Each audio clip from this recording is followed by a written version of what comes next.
আসসালামু আলাইকুম। এই ভিডিওটা কৃষি ভাইদের জন্য করা। সেটা হলো আপনারা আপনাদের জমি যে আছে, কিছু জমিতে আপনারা এই ধরনের খেজুরের চারা রোপণ করেন। 4 থেকে 5 বছরের ভিতরে আপনারা খেজুর জাত করতে পারবেন। দেন কত সুন্দর, 4 থেকে 5 বছরকার ভিতরেই কিন্তু আপনাদের দেন খেজুর আসি যাব গা। এই খেজুর আসি গেছে গা। হয়তো বা আপনাদের 4 থেকে 5টা বছর ফসল আসবে না জমির থেকে, কিন্তু ওই যে ফাঁকা জায়গাগুলোতে থাকবে, এভাবে লাইন করে গাড়ার পরে যে ফাঁকা জায়গাগুলো থাকবে, এগুলোতে আপনারা লাল শাক, পালং শাক, পুঁই শাক চাষ করে পাবেন। দেন প্রত্যেকটা কিন্তু লাইন করে গাড়া, প্রত্যেকটাই লাইন করে গাড়া।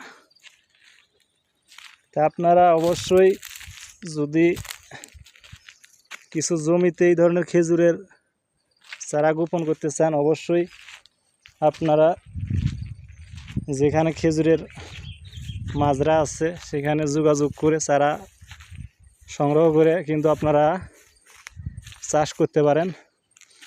4 থেকে 5 বছর হয়তো আপনাদের কোনো ফসল আসবে না, কিন্তু 4 থেকে 5 বছর পরে কিন্তু আপনাদের খেজুর আসা শুরু হয়ে যাবো। গাই দেন প্রত্যেকটা গাছ কিন্তু ছোট্ট গাছ। এই যে এইভাবে লাইন বাই লাইন গাড়বেন, প্রত্যেকটা গাছেই কিন্তু খেজুর ধরছে। এখন যদি আপনাদের জুম করে দেখাই আমি, এই যে, তা আপনারা অবশ্যই যদি কিছু জমিতে এই ধরনের খেজুরের চারা রোপণ করেন, অবশ্যই কিন্তু আপনারা লাভবান হবেন।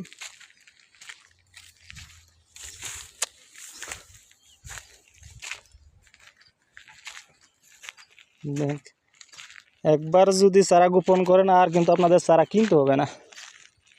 তারপরে কিন্তু এই যে আমাদের দেশে যে কলার গাছের মতো কলার গাছের বুক ছাড়ে, এরকম খেজুরের গাছ থেকেও কিন্তু বুক ছাড়ে, এখান থেকে চারা ওড়ায় অন্য জায়গায় রোপণ করতে পারবেন। এই যে প্রত্যেকটা গাছেই কিন্তু চারা আছে, প্রত্যেকটা গাছেই চারা আছে। তাই আপনাদের বলি, কিছু জায়গাত আপনারা খেজুর চাষ করেন, দেন কি পরিমাণ খেজুর ধরছে। অবশ্যই কিন্তু আপনারা যদি খেজুরের গাছ রোপণ করেন, 4 থেকে 5 বছরকার ভিতরে কিন্তু এই ধরনের ফসল আপনাদের ঘরে উঠবে। কি পরিমাণ দেখছেন, কি পরিমাণ খেজুর।